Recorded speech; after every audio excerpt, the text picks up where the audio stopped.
नमस्कार, मी रुबीना पठाण. तुम्ही पाहताय न्यूज स्ट्रेट महाराष्ट्र. विधान परिषद निवडणुकीचा आज निकाल. नाशिकमध्ये कुणाचं पारडं जड?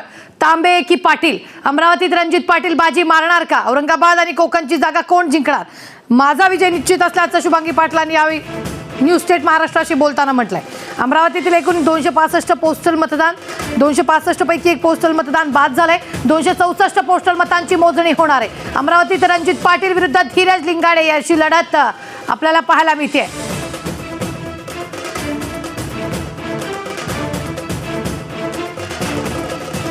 नाशिकमध्ये कुणाचं पारडं जड हे पाहणं महत्त्वाचं आहे. अमरावतीत रणजित पाटील बाजी मारणार का हे देखील पाहणं महत्त्वाचं आहे.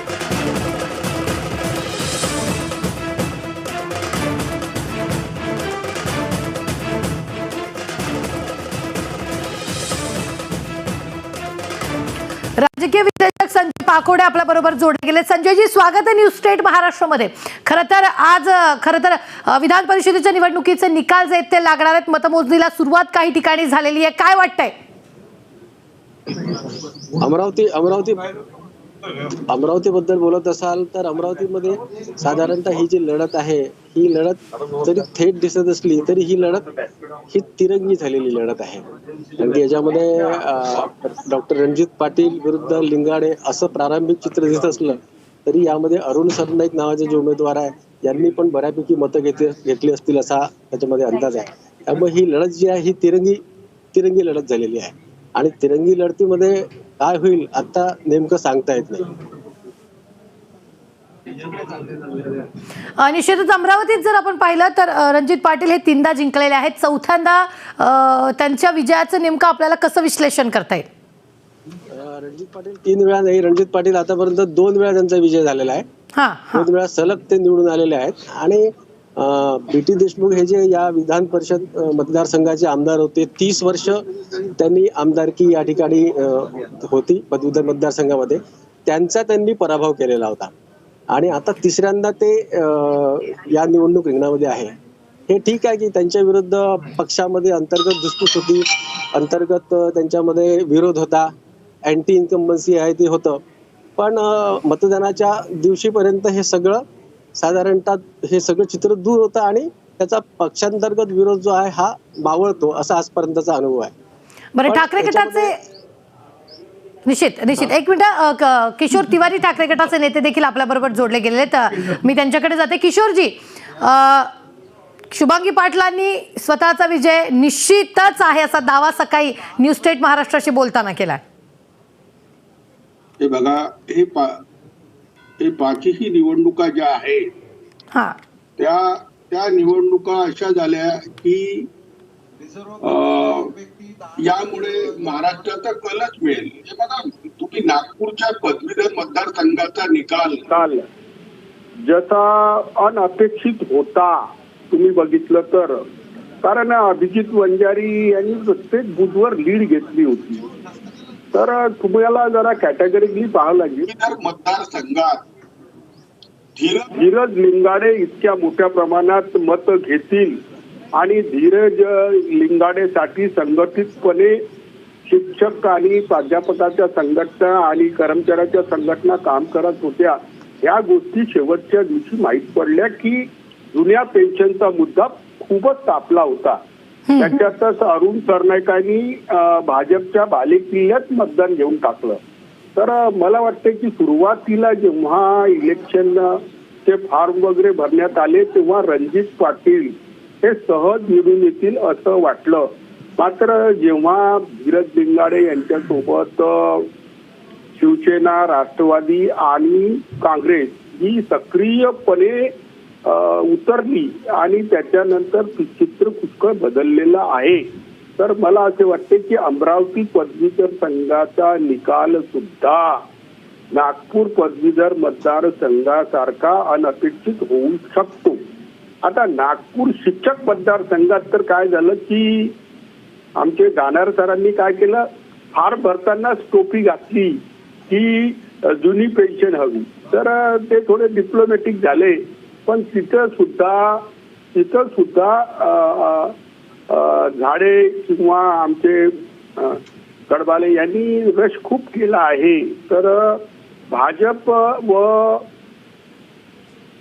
शिंदे गटाचा आक्रोश या उमेदवारांना होऊ शकतो.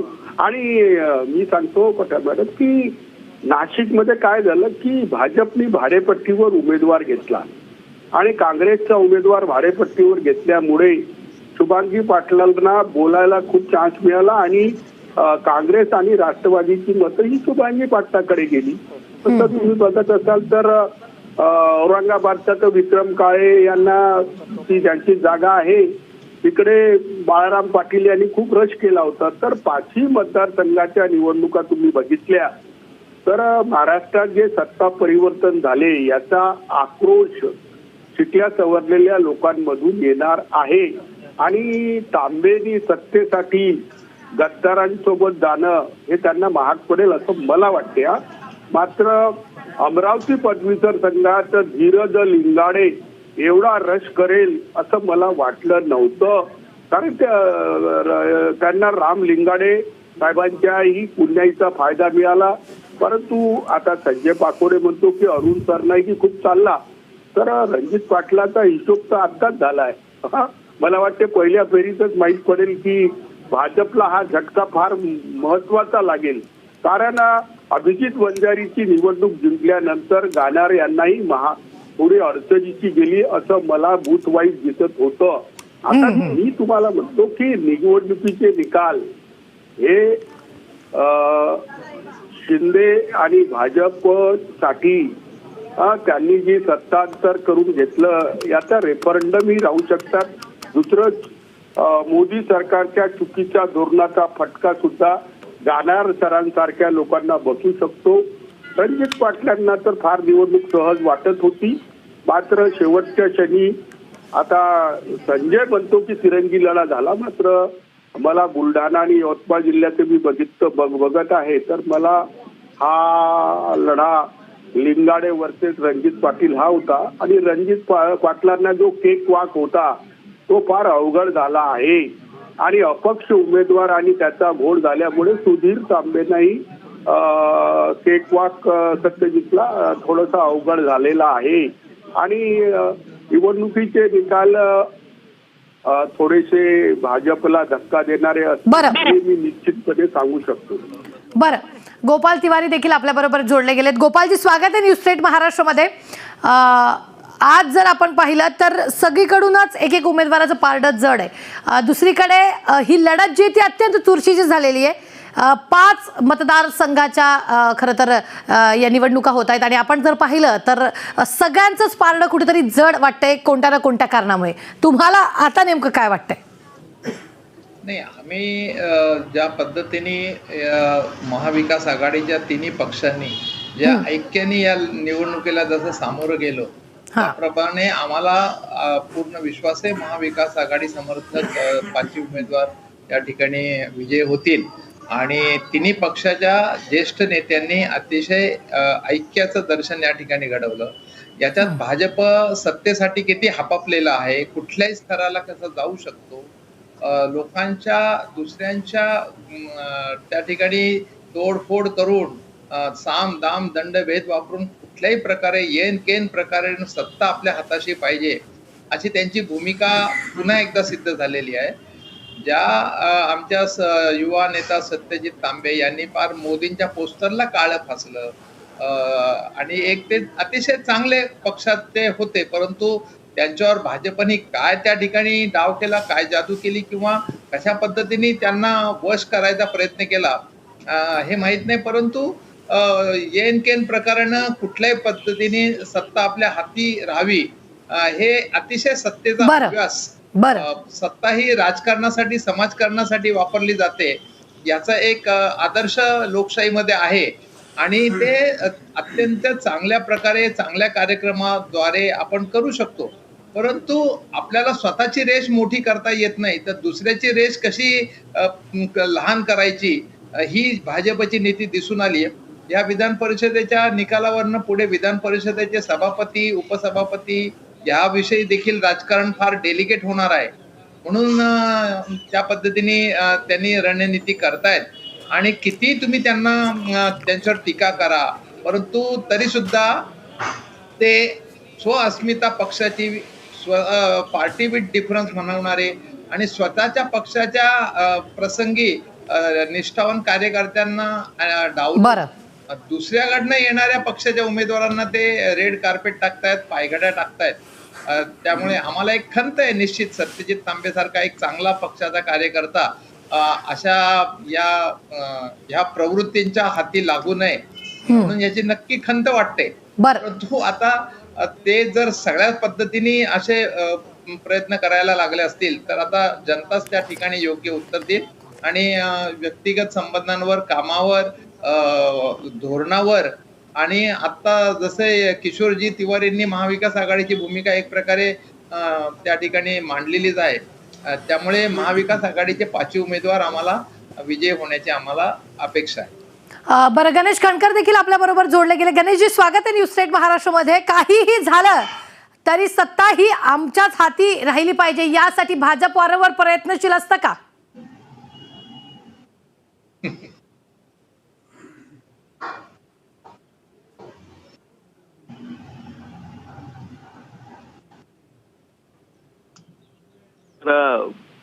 काही गोष्टी तुम्ही उघडपणे कबूल करताय आणि तुम्ही ज्या स्टेटमेंट देताय त्याबद्दल तुमचं अभिनंदनही करायचं आहे. मला एक सांगा, तुम्ही निवडणुका लढताय ते काय संत सज्जनांना सत्तेवर आणून बसवण्यासाठी लढताय की काय? अहो, शेवटी आपण निवडणुकीच्या रिंगणामध्ये सत्ता आपल्याकडे यावी, ज्या विचारांवरती आपण काम करतो तो विचार पुढे घेऊन जाण्यासाठी दिवस रात्र कार्यकर्ते मेहनत करत असतात ना. आता तुम्ही हे मान्य करणार नाही, परंतु देशामध्ये तुमची भारत जोडो, त्याला तुम्ही भारत जोडो यात्रा मला म्हणता, खरं तर ती काँग्रेस मत छोडो यात्रा होती. ही सुरू असताना आणि तुमच्या लेखी त्याला एवढा मोठा प्रतिसाद मिळत असताना देखील तुमचे जर का तरुण कार्यकर्ते ज्यांच्याकडे पक्ष आशेने पाहतोय हे जर तुमचा फॉर्म घेणार नसतील किंवा तुमच्याकडनं निवडणूक लढवण्यासाठी तुम्ही त्यांना संधी देणार नसाल आणि त्यांना जर का वाटत असेल की होय माझं राजकीय भविष्य आता मी या पक्षात घडवू शकतो, ज्या विचारांसोबत मी जाण्याची आता आवश्यकता आहे, तर त्यासाठी तुम्ही आमच्यावर टीका का करताय? तुम्ही थोडं स्वतः अंतर्मनात झाकून बघा ना, असं का होतंय? कारण आता मगाशी किशोर तिवारी सुद्धा मला नवल वाटतं. किशोरजी, अहो तुमचे लोक हे तुम्हाला सोडून गेलेले आहेत. 1 नाही 2 नाही, एवढी लोक सोडून गेल्यानंतर तुम्ही त्यांना गद्दार म्हणणार आणि तुम्ही संत सज्जन आहात असाच तुमचा काही स्वतःचा संभ्रम आहे की काय? म्हणजे मला एवढंच या ठिकाणी म्हणायचंय, आम्ही निवडणूक म्हणून आमच्या तयारीत असतो. भारतीय जनता पार्टी ही आपल्या पद्धतीनं काम करत असते. त्यामध्ये निवडणुका येणार आहेत, त्याची 6 महिने अगोदर तयारी सुरू होते, वर्षभर अगोदर तयारी सुरू होते आणि आम्ही त्या पद्धतीनं काम करत असतो. आज आमची बाजू वरचढ ठरते आणि राजकीय डावपेच कोण करत नाही हो, कोण करत नाही. मला सांगा, काँग्रेसच्या प्रवक्त्यांनी ज्या वेळेला प्रतिभा पाटील राष्ट्रपती पदाच्या उमेदवारीसाठी उभ्या होत्या त्यावेळी शिवसेनेकडनं पाठिंबा घेतला नाही घेतला का? त्याच्या अगोदरच्या निवडणुकीमध्ये तुम्ही मातोश्रीवरती नाक हसत गेलेला नव्हतात का? गेलाच होतात ना. मग त्यावेळेला काय बाळासाहेबांकडे जाऊन चहा पिण्याची इच्छा होती का पाठिंबा? आणि त्यावेळी शरद पवार होते ना. प्रणवदांच्या निवडणुकीच्या वेळेला तुम्ही शिवसेनेचा पाठिंबा घेण्यासाठी गेलेलाच होतात ना. मग याचं विश्लेषण तुम्ही काय करणार आहात? त्यामुळे असं आहे की निवडणूक लढता लढता तुम्ही कुठेतरी मागे पडलेला आहात. तुमच्याच पक्षातल्या संभाव्य उमेदवारांना तुमच्या सोबत राहून आम्ही जिंकू असा जेव्हा विश्वास वाटत नाही तेव्हा ही पाळी येते आणि त्यामुळे अंतर्मुख व्हावं हे अतिशय चांगलं आहे. मी जाता जाता एवढंच सांगेन की तुम्ही किशोर तिवारी इथे शिवसेनेचे प्रवक्ते बसलेले आहेत, बाकी सगळे गद्दार. निवडणुकात किशोरजी तुम्ही आमच्या सोबत लढला, आपण एकत्र जाहीरनामा दिला, तुम्हाला मुख्यमंत्री व्हायचं होतं, बंद खोलीत तुम्ही वचन घेतलं, बाळासाहेबांना तुम्ही वचन दिलं. तुम्ही असं तर म्हणाला नाहीत ना की शिवसैनिकाला मुख्यमंत्री करेल पण मीच मुख्यमंत्री होईल. अहो असं कधी तुम्ही बोललाच नाहीत. त्यामुळे तुम्ही जे म्हणाल ते सगळं बरोबर आहे आणि आमच्या सोबत जर कुणी आलं की लगेच त्याला तुम्ही टॅगलाईन लावण्यासाठी मोकळे. म्हणजे किशोरजी बोला, एक मिनिट गणेशजी एक मिनिट. किशोरजी, थेट तुम्हाला प्रश्न होता आणि मुद्द्यांनी त्यांनी सगळ्या गोष्टी तुम्हाला आठवण करून दिलेल्या आहेत. तुम्हाला काही आठवतं का?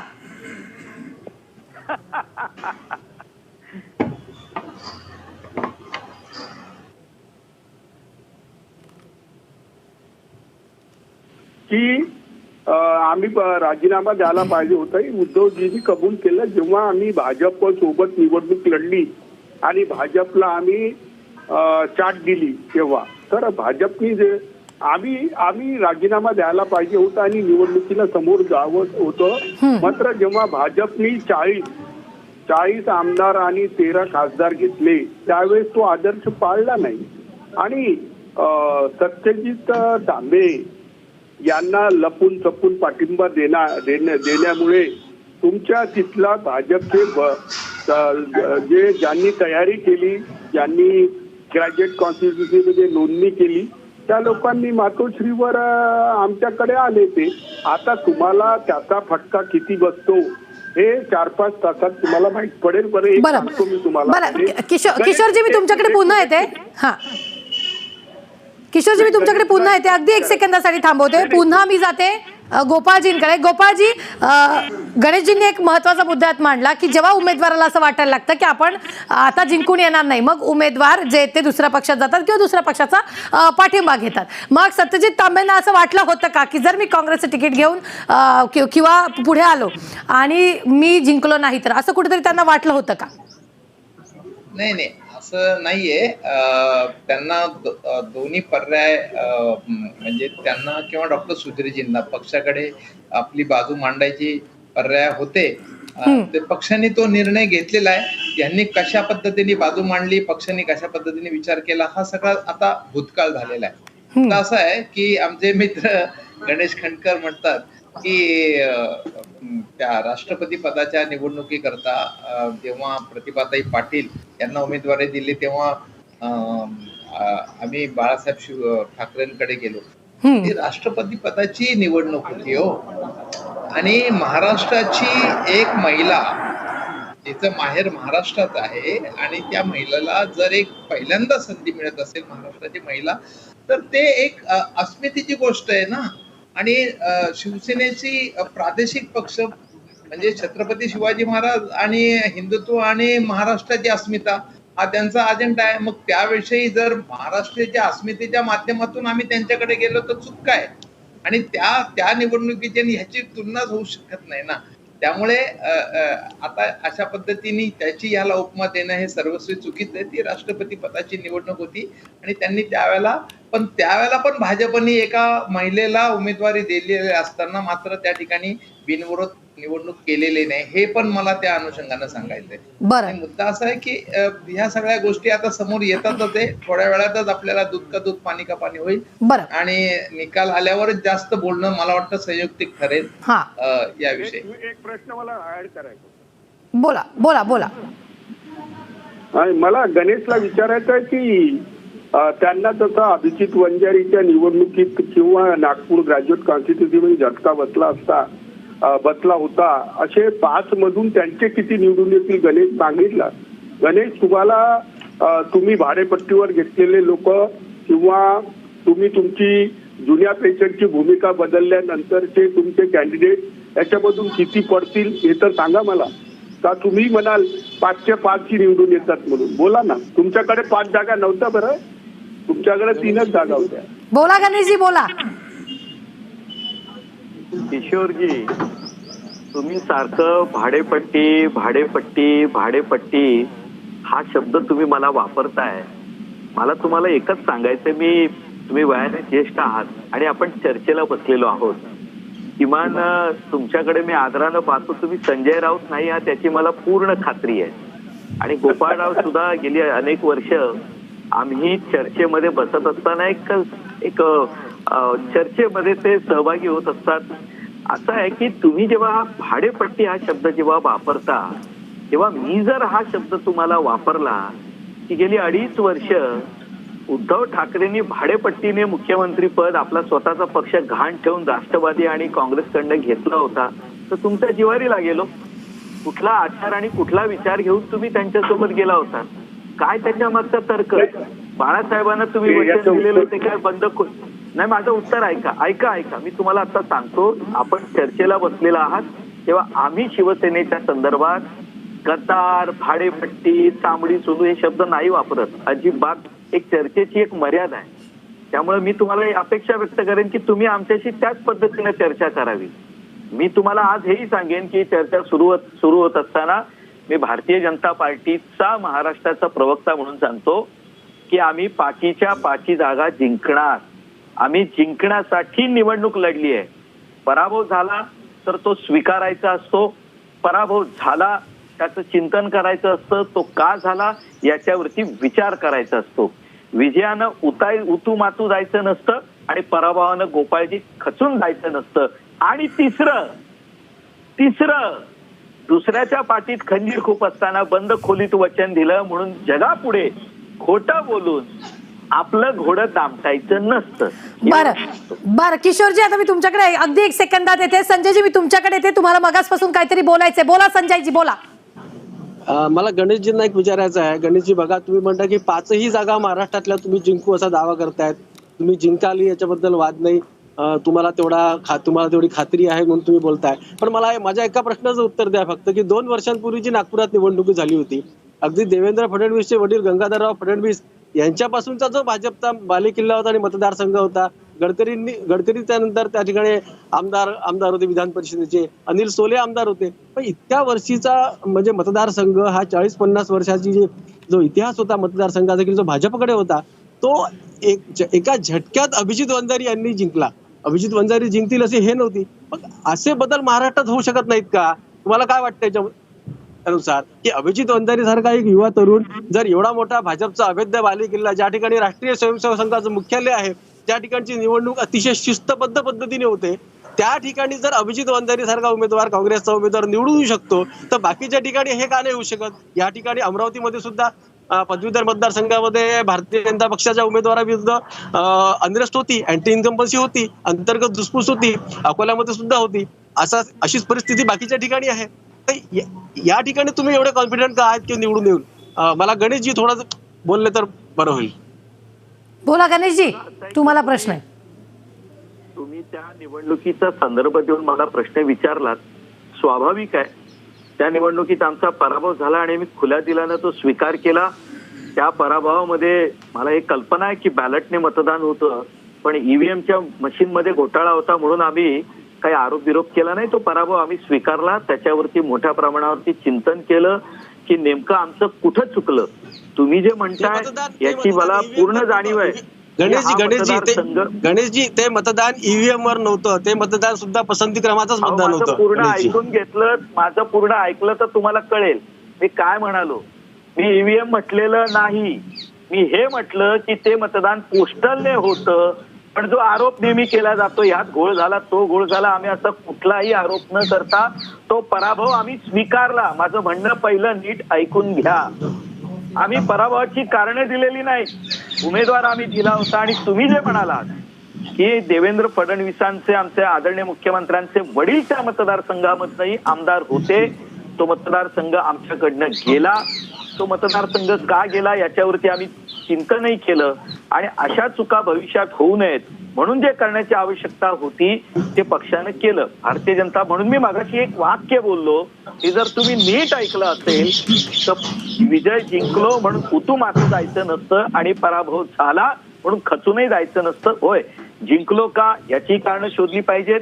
पराभव का आपला का झाला आणि तो तुम्ही जसं म्हणताय की विशेषतः तो आमच्या बालेकिल्ल्यात झालेला असेल तर तो का झाला, नेमका काय चुकलं, कुठल्या कार्यकर्त्यांकडनं चुकलं, आमचा उमेदवार कुठे चुकला, जनतेपर्यंत पोहोचण्यात आम्ही कमी पडलो का, तर या बाबतीत त्याचं चिंतन करायचं असतं. ते आम्ही केलं. आणि म्हणून तुम्हाला म्हणालो की होय तो पराभव झाला, आम्ही स्वीकारला. त्याची कारणं देत बसलो नाही. आम्ही कुणाला गद्दार म्हटलं नाही. कारण पराभव झाला तो नेतृत्वाचा नाही, तर तो गद्दारांचा. आणि जिंकलो तर हार घ्यायला आम्ही मग 2.5 महिन्यात कधी बाहेर पडलो नाही. तेव्हा मागचं शिस्त बाहेर पडणार हार स्वीकारायला, अशी आमच्या पक्षात पद्धत नाही. तो बरं किशोरजी, तुमच्याकडे येते. तुम्हाला काय बोलायचंय? बोला किशोरजी, बोला. गणेश जो बोलला की भाषेचं भान ठेवायला पाहिजे, तर गणेशजीला माझे शब्द बोचले असतील तर मी माफी मागतो. तसं माझा बोलण्याचा उद्देश नव्हता. काय झालं की नाशिकच्या संदर्भात बोललो. सत्यजित तांबे यांचे कुटुंबात ती मतदारसंघ होता, तो काँग्रेसचा मतदारसंघ आहे. ते काँग्रेसचे फार जवळचे कार्यकर्ते. सत्यजित सुद्धा राहुल गांधी यांचे होते. मात्र बी फॉर्म च्या नाव दुसरं होतं. त्याच्यानंतर यांनी फॉर्म भरला आणि जास्त एम्बिशियस झाला होता. मात्र हे जे तांबे कुटुंबाचं जे वलय आहे त्याचा फायदा उचलण्याचा प्रयत्न भाजपनी केला व आपले कार्यकर्ते ज्यांनी नोंदणी केली व जे तयारी करत होते त्यांनाही तुम्ही टाळलं. तर पक्षात जे हे सुरू आहे ना, आता तुमचा एक बहुत मोठा आम्ही जेव्हापासून हे सरकार पडलं तेव्हापासून एकच भाजप मुद्दा मांडतो की आम्ही भाजप सोबत निवडणूक लढली व नंतर त्यांना आम्ही त्यांच्यासोबत राहिलो नाही. तर हा एक मुद्दा निवडणुकीतही राहील. एक निवडणुकीत हा मुद्दा राहील. दुसरा मुद्दा पुढच्या निवडणुकीत हा राहील की तुम्ही 40 आमदार आणि 13 खासदार जे आमचे, आता तुम्ही म्हणतात त्यांनी पक्ष सोडला, तुम्ही त्यांना पळवलं की नाही पळवलं? अडाणी साहेबांनी 5,000 कोटीच्या वर खर्च केले की नाही केले? गणेश आप जर रेकॉर्ड सांगतो ना की अजूनही पैसे क्रेडिट नोट तुमच्याकडे येत आहेत, तर असं नाही चालत ना. हे सत्तेत लोकांना आवडलं काय याचा तुम्हाला पहिला अनुभव आता येणार आहे आणि त्याच्यानंतर मोठा अनुभव तुमचा जनरल इलेक्शन मध्ये येणार आहे. ती वोटर म्हणतो की तुम्हाला 10च्या वर जागा मिळणार नाही आणि बाळासाहेब आंबेडकर म्हणतात की तुम्हाला 40च्या वर जागा मिळणार नाही. तर खतरे की घंटी आहे, खतरे की घंटी आहे. बर, गोपाळजींकडे जाते. गोपाळजी बोला. मला सांगायचंय की नाशिकचं आता श्रेय घेण्याकरता म्हणा अजून तर निकाल यायचे, परंतु दोन्ही दगडावर हात ठेवण्याचा प्रयत्न भाजप का करते अतिशय हास्यास्पद आहे. आणि शेवटपर्यंत भाजपने अधिकृत पाठिंबा दिलेला नाही. स्थानिक कार्यकर्त्यांच्या माध्यमातून पाठिंबा दिला असं त्या ठिकाणी विखे पाटील म्हणत होते. मग त्यावेळेला ही परिस्थिती पण काय यावी? तुम्ही पण दही खाऊ का मही खाऊ, म्हणजे तुमच्याकडे एक तर तिथे भाजपाने उमेदवार दिला नाही, दुसऱ्याच्या मिळालं तर त्याच्यावरच आपला हात ठेवायचा आणि त्याच्यावरच श्रेय घेण्याचा प्रयत्न करायचा. ही नीती आता माहीत झाली ना. अबकी बार 200 पार म्हणणारे 126 वरनं 103 वर आलेत आणि 103 मधनं जवळजवळ 21-22 जण काँग्रेस राष्ट्रवादीचे विद्यमान त्यावेळेचे आमदार त्यांना घेऊन आपण केले. त्यामुळे मुळात 2014 ते 19 आपण निकालाचं जर बघितलं तर भाजपाला सरळ जागा कमी झालेल्या आहेत. 123 होत्या, 26 होत्या, 103 झाल्या. 103 त्याच्यामध्ये पण बाकीचे 20-22 तर काँग्रेस राष्ट्रवादीचेच आलेले आहेत. जसे विखे पाटील आहेत, अजून कोण मोहिते पाटील, अशाच लोकांना घेऊन तुम्ही त्या ठिकाणी गेले. म्हणजे गोपाळजी स्वतःच्या विचाराचा जनाधार नाही. ते प्रस्थापित नेत्यांनाच फक्त आपली टोपी घालायचे, आपलं उपरणं टाकायचं आणि तिथे त्याला आपण श्रेय घ्यायचं. ते आता जग जाहीर झाली आहे भाजप. बरं गणेशजी, मी तुमच्याकडे येतेच. खरं तर भाजपनं अद्यापही तांबेंना अधिकृत उमेदवारी जी ती जाहीर का नाही केली या सगळ्या विषयांवर आपण चर्चा करणारच आहोत. मात्र मी सगळ्यांकडे पुन्हा एकदा येणार आहे. ही चर्चा अशीच सुरू राहणार आहे. मात्र एक तुर्तास छोट्याशा ब्रेकची वेळ झालेली आहे. पुन्हा परत ये. ब्रेक नंतर पुन्हा एकदा आपल्या सर्वांचं स्वागत. विधान परिषद निवडणुकीचा आज निकाल लागणार आहे. नाशिकमध्ये कुणाचं पारडं जड? तांबे की पाटील? अमरावतीत रणजित पाटील बाजी मारणार का? औरंगाबाद आणि कोकणची जागा कोण जिंकणार? माझा विजय निश्चित असल्याचं शुभांगी पाटील यांनी म्हटलंय. अमरावतीत रणजित पाटील विरुद्ध धीरज लिंगाडे अशी लढत आहे. या सगळ्यांवर चर्चा करण्यासाठी आपल्याबरोबर गणेश खणकर आहेत, किशोर तिवारी आहेत, गोपाळ तिवारी आहेत आणि संजय पाखोडे देखील आहेत. गणेशजी, मी पुन्हा एकदा तुमच्याकडे येते. गणेशजी, ब्रेकच्या आधी जाण्यापूर्वी गोपाळजींनी असं म्हटलेलं होतं की सत्यजित तांबेंच्या विजयाचा दावा गणेशजी करतायत. मग अधिकृत उमेदवारी त्यांना जाहीर का नाही केली? अधिकृत पाठिंबा जाहीर का नाही केला? गोपाळ तिवारी यांचा प्रश्न बरोबर आहे. गोपाळ तिवारी यांचं दुःख मी समजू शकतो. त्यांनी ज्या उमेदवाराला उमेदवारी द्यायचं ठरवलं किंवा त्यांनी जे ठरवलं होतं की ज्या मांडवामध्ये जाऊन लग्न करायचंय त्या नवऱ्या मुलीने शेवटच्या क्षणी म्हणाले की हा नवराच मला पसंत नाही. आता हे सगळं जेव्हा घडत होतं तेव्हा आमचा काही त्याच्याशी संबंध नाही होत आहे. आता यामध्ये सत्यजित तांबेंनी ज्या वेळेला उमेदवारी अर्ज भरायचं ठरवलं त्यावेळी ठीक आहे, भारतीय जनता पार्टी आम्ही राजकीय पक्ष म्हणून या घटनेकडे पाहिलं. सत्यजित तांबेंना आम्ही तर त्यांना खुली ऑफर दिली होती आणि तुम्हाला आठवत असेल तर आज नाही तर 2-2.5 महिन्यांच्या पूर्वी देखील या विषयाची चर्चा लोकांकडे मजबूत सुरू होती आणि एका कार्यक्रमामध्ये जाहीरपणे आदरणीय उपमुख्यमंत्री देवेंद्र फडणवीसांनी त्यावेळी संजयजी तांबेंच्या कार्यक्रमात हे सांगितलं सुद्धा होतं की अशा धोरणी कार्यकर्त्याला तुम्ही फार दिवस लांब ठेवू शकत नाही. आता जर काय काँग्रेसला कळत नसेल तर त्याला आमचा काय इलाज आहे. दुसरी बाब, तुम्ही मला जो प्रश्न विचारला तर असं आहे की सत्यजित तांबेंनी भारतीय जनता पार्टीत यावं, त्यांचं स्वागत आहे. या बाबतीत पक्षानं अतिशय मोकळ्यापणाने सांगितलं, आम्ही कुठेही लपून वगैरे ठेवलेलं नाही, अजिबात नाही. आम्ही स्पष्टपणे सांगितलं ते आले तर त्यांचं स्वागत आहे. त्यांनी मात्र हा जो विषय काँग्रेसचा एबी फॉर्मचा होता त्या अनुषंगानं कदाचित त्यांनी सांगितलं असेल मला अपक्ष म्हणून लढायचंय, ठीक आहे, आम्ही त्यांना पाठिंबा द्यायला तयार झालो. तेही असं कुठे म्हणाले की मला भारतीय जनता पार्टीने पाठिंबा देऊ नये, ते कुठे म्हणाले. आमच्या दोघांचं काही ठरलं असेल, गोपाळजींना कदाचित नसेल, पण आम्ही एकमेकांना हात केव्हा दाखवायचा हे कदाचित पूर्वी ठरलं असेल. गोपाळजी तुम्हाला कळलं नसेल हो. त्यामुळे ठीक आहे, या विषयाबाबत तुम्हाला जे वाटेल तर तो तुमचा अँगल असू शकतो. बरं, संजयजींकडे जाते. संजयजी बोला. हा बोला. संजयजी, माझा आवाज तुमच्यापर्यंत पोहोचतोय? नाही, मला कळलं नाही काय विचारलाय तुम्ही काही. एकूणच तुम्हाला मगासपासून काहीतरी बोलायचं होतं. एकूणच जर आपण पाहिलं तर गणेश खणकरांनी त्यांचा मुद्दा मांडलेला आहे की वेळ आल्यावर कदाचित ते एकमेकांना हात दाखवतील, भाजप किंवा सत्यजित तांबे एकमेकांना हाक मारतील.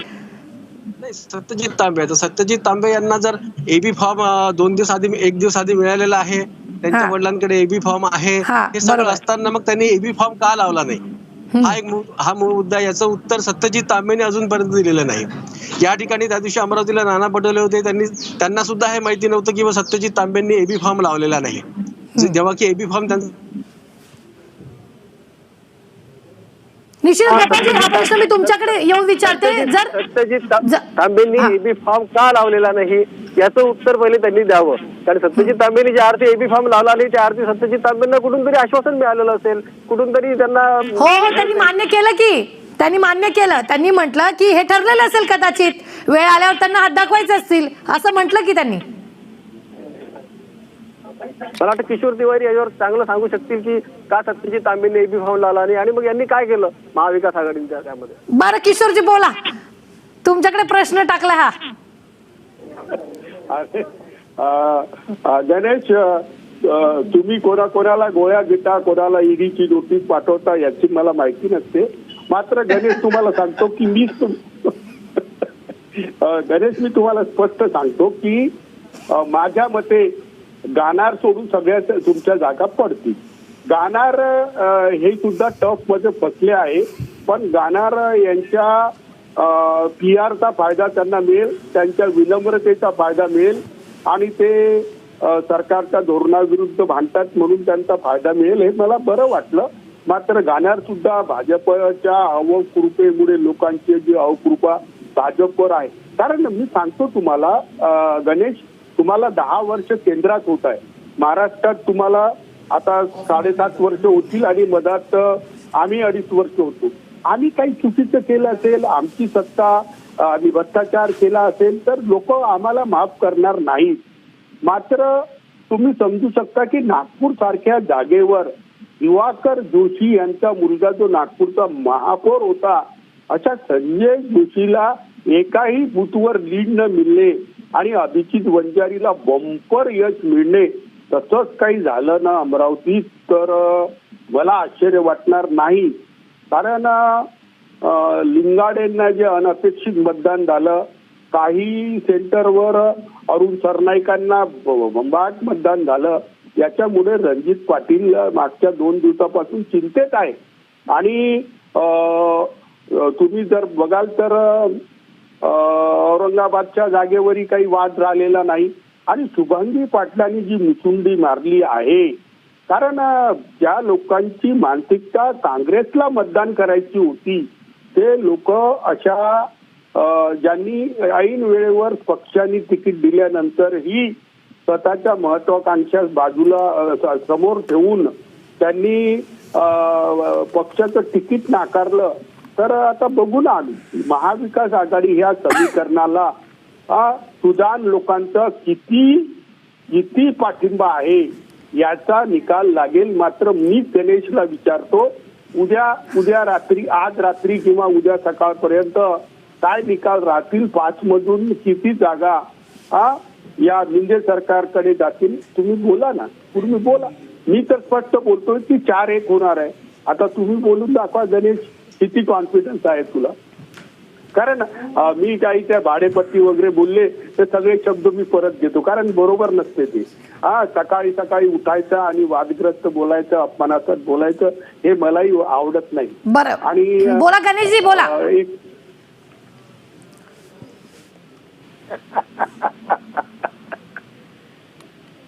मी तुमचं, किशोरजी, तुमचं अभिनंदन करेन. चला, आपण गेली 1 वर्ष चर्चेमध्ये असताना तुमच्याकडे आम्ही आदरानं पाहतो म्हणून मी माझं मत तुमच्या समोर मांडलं. मान्य करणं न करणं हा तुमचा भाग आहे म्हणून मी एक शब्द सुद्धा वापरला की तुम्ही वयाने ज्येष्ठ सुद्धा आहात. राजकारण हा विषय बाजूला ठेवू, या महाराष्ट्राच्या राजकारणाविषयी आपण आज चर्चेला बसलेलो आहोत. तिथे एक सुसंस्कृतपणा आहे आणि त्या दुसऱ्या पिढीचं मी प्रतिनिधित्व करतोय. तुम्ही माझ्यापेक्षा एक अगोदरच्या पिढीचे प्रतिनिधी म्हणून इथे आहात. त्यामुळे राजकारण बाजूला ठेवून तुमचा मान सन्मान हा कायम आम्ही केला पाहिजे. राजकीय चर्चा विषय वेगळा आहे. त्यामुळे तुम्ही शब्द वापरत असताना मी त्या शब्दाची कोटी गेली तुम्ही वापरू नये असं मी अजिबात म्हणणार नाही. तो तुमचा पूर्ण अधिकार आहे. आज ज्या वेळेला किशोरजींनी हा शब्द आता ते म्हणतायत की मी 1 जागा भारतीय जनता पार्टी जिंकेल आणि 4 जागा या भारतीय जनता पार्टीच्या निवडून येणार नाही, तर असं आहे किशोरजी, हे राज्यातलं सरकार बदलल्यानंतर या ठिकाणी आम्हाला काय आवश्यकता आहे? विधान परिषदेमध्ये आम्हाला आमचा सभापती बसवायचा आहे आणि त्यासाठी आम्हाला काय करावं लागेल यासाठी आम्ही फार अगोदरपासून तयारीला लागलेलो होतो. मी मगाशी देखील म्हणालो, बघा राजकारणामध्ये पराभव विजय नाही, निवडणूक कोणी कुठूनही जिंकेल. गणेश, निवडणूक कोणी कुठूनही जिंकेल. मात्र भाजप त्यांना आपल्याकडे घेऊन गेले तर ते निवडणुकीच्या निकालावर त्यांना चिंता नसते. निवडून आल्यावर त्यांचा 10 वर्षाचा रेकॉर्ड बघायचा आणि मुलीच्या लग्नात काय काय खर्च केले, काय केले, त्याच्या नोटिसेस द्यायच्या आणि 13 महिने जेलात ठेवायचं. या भीतीमुळे लोक तुमच्याकडे येतात ना. तर तुम्हाला निवडून आणायची नाहीये. निवडून आलेल्यांना पक्षात कसं आणायचं यायचं टेक्निक देवेंद्रला कळते. गणेश, तुम्हालाही कळते. मात्र तुम्ही त्याच्यापासून 2 हात दूर राहता, कारण तुम्ही संस्कारातून आलेल्या. बरं, मी आता गोपाळजींकडे जाते. गोपाळजी, ही चर्चा तुम्ही ऐकताय आणि भाजप दबाव जे ते करून उमेदवारांना त्यांच्याकडे नेतं आणि मग ते जिंकून आल्यावर भाजप म्हणतं की आमचा उमेदवार होता, असं नाही. मी याच्यामध्ये एकच सांगू इच्छितो की भाजपने अनेक रंग दाखवले या नाशिक मतदारसंघात. म्हणजे सुरुवातीला ज्या दिवशी अपक्ष म्हणून त्यांनी जाहीर केलं त्या दिवशी लगेचच आपले बावनकुळेंनी सांगितलं, प्रदेशाध्यक्षांनी आमच्याकडे पाठिंबा मागितलं तर आम्ही द्यायला तयार आहोत, उतावीळ झाले होते. परंतु जसं जसं काळ त्या शेवटपर्यंत महाराष्ट्र प्रदेश भाजपने अधिकृत त्यांना पाठिंबा जाहीर नाही केला. किंबहुना अनेक मतदारसंघात, त्या तालुक्यात, गावाच्या ठिकाणी भाजपाच्या स्थानिक कार्यकर्त्यांनी, सत्यजित तांबे यांनी मोदींच्या ज्या कोरोना लसीच्या वेळेला आम्ही मोफत लस देतो म्हणून पेट्रोल पंपावर जे होर्डिंग लागले होते ते खोटारडेपणावर सत्यजित तांबे नक्कीच आम्हाला खंत आहे. आमचा खरंच चांगला कार्यकर्ता, त्याच्यात दुमत नाहीच आहे. त्यांनी काँग्रेसमधलं त्यांचं योगदान आहेच आहे. त्यामुळे आम्हाला वाटतच ना, आमचं लेकरू जर दुसरीकडे जात असेल तर का नाही खंत वाटणार, आम्हाला वाटणारच. परंतु त्यांनी त्या ठिकाणी आक्रमकपणे मोदींच्या याला काळं फासलं आणि म्हणून त्यांना आम्ही पाठिंबा देणार नाही म्हणून भाजपच्या स्थानिक कार्यकर्त्यांनी त्या ठिकाणी आंदोलन केले. परंतु जसं जसं वातावरण त्यांना स्वतःच्या आजपर्यंत काँग्रेसची त्या ठिकाणी सत्ता आहे, त्यांचे सख्खे मामा आमचे काँग्रेसचे ज्येष्ठ नेते, त्यांनी शेवटपर्यंत याविषयी काही अधिकृत भाष्य केलं नाही. त्यांचेच वडील डॉक्टर सुधीर तांबे 15 वर्ष त्यांना काँग्रेसने दिली. आम्हाला पारख आहे म्हणूनच आम्ही त्यांना दिली ना 3 वेळा उमेदवारी आणि विधान परिषद. आणि त्या काँग्रेसच्या पक्षाच्या योगदानातून त्यांनी त्या ठिकाणी ते काम जे उभं केलं आहे, त्यांनी जे काय त्या मतदारसंघात जो मतदारसंघ बांधला आहे, तर तांबे घराणं, थोरात घराण्यांचं योगदानाबरोबर काँग्रेस पक्षाचं पण योगदान आहेच ना तिथे इतक्या वर्षाचं. नाही असं नाहीये ना. परंतु तुम्ही मात्र तिथे काही म्हणजे विखे पाटलांना नगर जिल्ह्यात स्वतःकडे घेऊन सुद्धा तुम्ही त्या ठिकाणी काही करू शकला नाही. आणि विखे पाटलांच्या बाबतीत मी सांगू इच्छितो का 2007-8 ला मी AICC मेंबर असताना मी त्या ठिकाणी निरीक्षक म्हणून गेलो होतो. माझ्यासोबत डॉक्टर प्रल्हाद वाघ होते. 2007-8 ची गोष्ट आहे, तेव्हा मीच नगर जिल्ह्याला निरीक्षक होतो. त्यावेळेला अटलजींच्या मंत्रिमंडळात राहिलेले आदरणीय बाळासाहेब विखे पाटील हे शिवसेनेतनं तेव्हा अटलजींच्या मंत्रिमंडळात अर्थ राज्यमंत्री होते आणि ते नगर जिल्ह्यात काँग्रेसमध्ये आले होते. तेव्हा जिल्हा परिषदेला काँग्रेसला बहुमत मिळालं होतं आणि जिल्हा परिषद अध्यक्ष पदाची निवडणूक होती. त्यावेळेला हे विखे मात्र पुरुषांचा गट असताना मी निरीक्षक होतो तेव्हा नगर जिल्हा अध्यक्ष पदासाठी त्यांनी मान्य केलं नाही, हट्ट धरला. तरी प्रभाराव आणि आमच्या सगळ्या नेत्यांनी आणि बाळासाहेब थोरातांनी त्यांना मान्य केलं की 1.25 वर्ष तुम्ही राहा आणि म्हणून शालिनीताई विखे पाटील त्या ठिकाणी अध्यक्ष झाल्या. आणि परंतु 1.25 वर्षांनी त्याच विखेंनी त्यांना संधी दिली नाही. तरी सुद्धा त्यांना परत महाराष्ट्राचा काँग्रेसचा विरोधी पक्ष नेता केला फडणवीसांच्या आणि या 14 ते 19 मध्ये. परंतु त्यावेळेला विखे पाटलांना सत्यजित तांबेविषयी बिलकुल काही वाटलं नाही. परंतु आज मात्र भाजपला म्हणा, विखे पाटलांना म्हणा, त्यांच्याविषयी जे काही प्रेम, आदरभाव आणि त्यांचा जो काही एक कार्यक्षम त्यांची जी आहे त्याचा साक्षात्कार झाला ही चांगली गोष्ट आहे. परंतु त्याच्यामध्ये काँग्रेसचं योगदान आहेच ना. त्यांना आजपर्यंत काँग्रेसने महाराष्ट्र प्रदेश युथ काँग्रेसचे अध्यक्ष केलं, त्यांच्या कार्यकर्तृत्वाला चालना दिली, स्कोप दिला.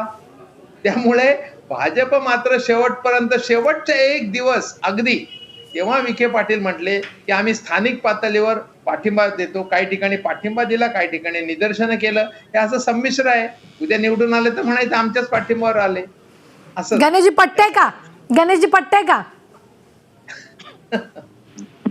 त्यांची अडचण वेगळी आहे. त्यांनी इतिहास हा आम्हाला सांगितला. परंतु असं आहे गोपाळराव, थोडस जरा अडचण नेमकी कुठे आहे ती तुम्ही प्रत्यक्षात कबूल करणार नाही आहात. पण पटोले साहेब जेव्हापासून महाराष्ट्र प्रदेश काँग्रेसचे अध्यक्ष झालेले आहेत आणि मग त्यामध्ये बाळासाहेब थोरात विरुद्ध नाना पटोले विरुद्ध राऊत विरुद्ध मग बाकीचे सगळे, मी हा काही विषय इथे आता आज तो चर्चेचा नाहीये. पण आज जेव्हा तुम्ही सत्यजित तांबे या विषयावरती बोलताय आणि तुम्ही त्याचं खापर आमच्यावरती फोडण्याचा प्रयत्न करताय, मला एक सांगा बरं की ज्या वेळेला आपण एखाद्या नेत्याच्या जवळच्या व्यक्तीला तिकीट देण्याचा पक्ष म्हणून तुम्ही निर्णय घेतलात. आता तांबे हे तुमचे आमदार होते. आता त्या आमदारांना तुम्ही एबी फॉर्म दिलात, त्यांना तुम्ही निवडणूक लढायला सांगितली आणि त्याच्यानंतर जर का ते निवडणूक लढणार नसतील, त्यांनी त्यांच्या मुलाला उमेदवार म्हणून त्या ठिकाणी लोकांसमोर आणलं असेल तर मला सांगा साहेब एवढा मोठा घोळ कसा काय होऊ शकतो? आणि दुसरी बाब, या निवडणुकीचे तुमचे तिथले प्रमुख कोण होते? तर तिथले प्रमुख होते बाळासाहेब थोरात. मला एक सांगा ना, हा जो तुमचा अंतर्गत वाद आहे हा तुम्ही मिटवा ना. यात भारतीय जनता पक्षाला का घेताय? अहो भारतीय जनता पार्टीने आता तुम्ही मला निवडून आलेली लोक घेतली, या लोकांना आम्ही घेतोय, मला एक कळत नाही. अहो आमची सत्ता हातानं तुम्ही शिवसेनेला बरोबर जाऊन तुम्ही केली. आता मला हे सांगा, एक करताना महाराष्ट्रामध्ये 2.5 वर्ष तुमचं सरकार होतं, तुम्ही काय प्रयत्न केले नाहीत का? तुम्ही खूप प्रयत्न केले. तुम्ही देवेंद्र फडणवीसांची चौकशी लावू, हे करू ते करू. अहो एक आमदार आमचा फुटला का 2.5 वर्षात? एक आमदार, एक खासदार तुमच्या गळाला लागला का? अहो असं आहे गोपाळराव, जेव्हा विचारांवरती पक्ष चालवायचा असतो ना तेव्हा मग तो विचारांवरतीच चालवायचा असतो. इथे शिवसेनेला मुख्यमंत्री व्हायचं होतं म्हणून त्यांनी सगळं गुंडाळून ठेवलं. मुंबई महापालिकेत एवढी वर्ष अहो आम्ही उपमहापौर पदावरच समाधान मानलं. आम्ही कधी काँग्रेस सोबत जाऊन महापौर पद आम्हाला मिळावं किंवा तुम्ही घ्या म्हणून शिवसेनेशी आम्ही गद्दारी नाही केली हो. कारण जी युती होती ना ती विचारांची होती. आता तुमच्या पक्षामधल्या कार्यकर्त्यांना तुमच्या प्रदेशाच्या अध्यक्षांवरती जर का विश्वास राहिलेला नसेल, तुमच्या स्थानिक नेतृत्व बाळासाहेब थोरातांचा आणि पटेल जमत नसेल, त्यातनं हा जो वाद उत्पन्न झालेला आहे, पण याचं तुम्ही खापर भारतीय जनता पार्टीवर का फोडतात? हा तुमचा विषय आहे ना, हा तुम्ही सोडवा. तुमचेच माजी आमदार थेट दिल्लीला पत्र लिहितात नागपूरमधून की प्रदेशाध्यक्ष बदला. आता हा विषय तुमचा आहे ना, यामध्ये तुम्ही आम्हाला घेऊ नका, एवढीच माझी तुम्हाला विनंती आहे.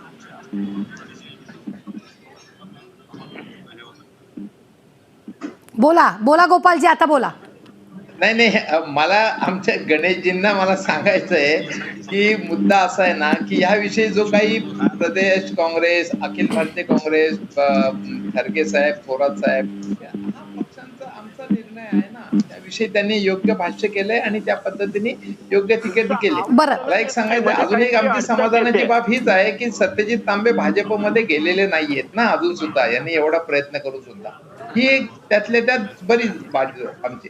दुसरा मुद्दा असा आहे की जे ऐका, दुसरा मुद्दा असा आहे की जे आता सांगत होते की तुम्ही राज्यात मवियाचं सरकार असताना तुम्हाला कोणी हात धरलाय का? पण मवियाच्या सरकारमध्ये आम्ही आमच्या ते डबल इंजिनची सत्तेचा वापर नाही केला ना अशा पद्धतीने केंद्रातल्या ईडी, सीडी आणि ह्या सगळ्या गोष्टीचं. आता त्या याच्यामध्ये जाधव असतील आणि अजून कोण कोण यांच्यावर जे काही आरोप लावले ते आता त्यांच्याकडे गेले की सगळे क्लीन झाले. म्हणजे तिथे आता ते म्हणतात आमच्याकडे हो वॉशिंग मशीन पण आहे, म्हणजे मी येईन पुन्हा येईन पण दुसऱ्यांचे कपडे घालून येईल, कारण जोपर्यंत जनता चांगले कपडे यांना देत नाही तोपर्यंत दुसऱ्यांचेच कपडे वॉशिंग करून घालण्यात त्यांना त्याच्यात पण कौतुक वाटतंय आणि अभिमानाचं वाटतंय आणि म्हणतात आम्हाला हो वॉशिंग मशीन काय आमची लॉन्ड्री म्हणतात. म्हणजे अशा पद्धतीने जर करत असेल आणि प्रत्येक ठिकाणी केंद्रातल्या सत्तेचा वापर करायचा, धाक दपटशा करायचा, हे आजपर्यंत कधी झालेलं नाही आणि हे असंविधानिक न्यायप्रविष्ट सरकार आहे. त्यामुळे याच्यावर आत्ताच तुम्ही फार शेखी मिरवण्यात अर्थ नाहीये, माझं असं म्हणणं. बरं संजयजी, किशोरजी मी तुमच्याकडे अगदी 2 मिनिटात येते. संजयजी कधीपासून बसले त्यांना मला विचारायचं आहे. संजयजी, नागपूर शिक्षक मतदारसंघात नेमकं काय होईल, काय वाटतंय? नागपूर शिक्षक मतदारसंघामध्ये नागो गाणार सारखी व्यक्ती जी आहे ही व्यक्ती कोणत्याही पक्षात असली तरी निवडून येईल. यावेळेस पण होईल आणि गाणार निवडून येतील. या ठिकाणी महाविकास आघाडीचा प्रयोग नागपुरात तरी यशस्वी होणार नाही. अमरावतीत सांगता येत नाही, कारण की अमरावतीतलं समीकरण थोडं वेगळं आहे आणि अमरावतीमध्ये उमेदवार जास्त आहेत, 23 उमेदवार आहे आणि 22 उमेदवारांची लढत ही रणजित पाटलांशी आहे. म्हणजे 22 उमेदवारांची जी लढत आहे ही थेट रणजित पाटलांची आहे. त्यामुळे पहिल्या पसंतीची मतं रणजित पाटील निश्चित जास्त घेतील. पण त्याच्यासोबतच अरुण सरनाईक हे जे उमेदवार आहे या उमेदवारांना डावलून चालणार नाही, कारण की यांच्या हे उमेदवार जे आहे या 5ही जिल्ह्यांमध्ये या उमेदवारांना मतदान झालं आहे. तसं धीरज लिंगाडेलाही 5ही जिल्ह्यात उमेदवार मतदान झालेलं आहे. रणजित पाटलांनाही 5ही जिल्ह्यात. बाकीचे जे उमेदवार आहेत ते काय ठिकाणी चालले, कोणी वाशिममध्ये, कोणी बुलढाण्यामध्ये, कोणी अजून कुठल्या जिल्ह्यामध्ये चालले.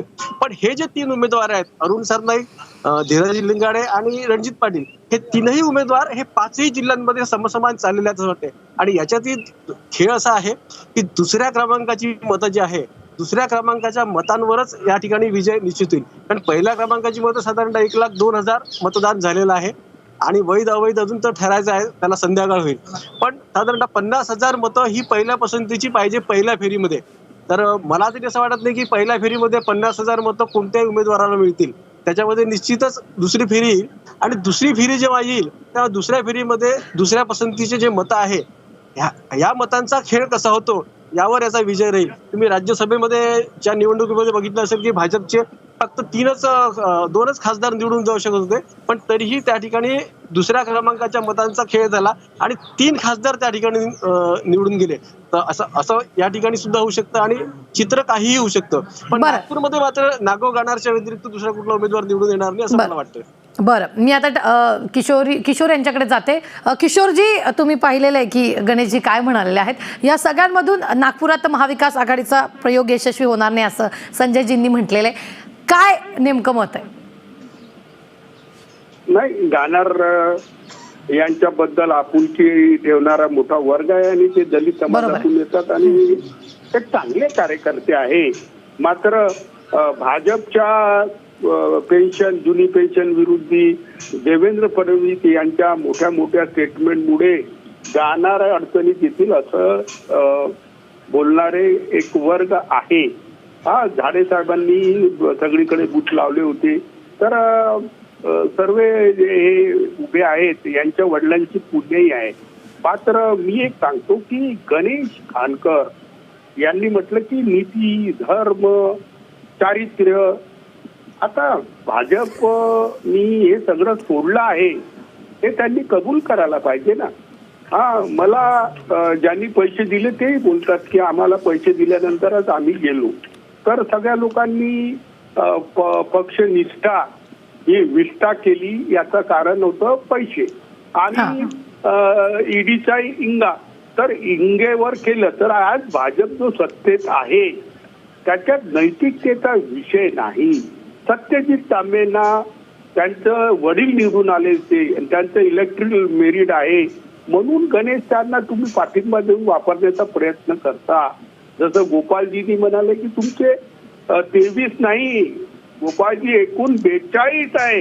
103 मध्ये 42 जे आहे ते आघाडी सरकारमध्ये मंत्री आणि आमदार होते. तर तुमच्यापाशी जी आता फौज आहे ती फौज काँग्रेस राष्ट्रवादी मधूनच घेतलेली आहे. तुमच्यासारख्या प्रामाणिक कार्यकर्त्यांना ते ठेवतात ना, संघटन मंत्री करतात, सतरंजा उठवण्याला लाऊडस्पीकर लावायला ठेवतात, प्रवक्तेही करतात की भांडा तुम्ही पैसे खाऊ आम्ही. तर ते आता नैतिक पार्टी राहिली नाही. संघाचे आदर्श पाडणारे लोक तिथे राहिले नाही. आता मला सांगा यांच्या संपत्त्या हजारो कोटी मुळे कशा काय झाल्या. ज्या एक वेळ होती की दीनदयाल उपाध्याय अटल बिहारी वाजपेयी यांना संपत्ती सुद्धा नव्हती आणि लालकृष्ण अडवाणीची संपत्ती बघा आजचे जे पोरं आहेत. किशोरजी या कार्यक्रमाच्या अगदी शेवटच्या टप्प्यात आलेले मी संजयजींकडे जाते. सगळ्यांना मी एक एक प्रश्न घेणार आहे. संजयजी बोला, अगदी एका सेकंदात तुमचं उत्तर मांडा.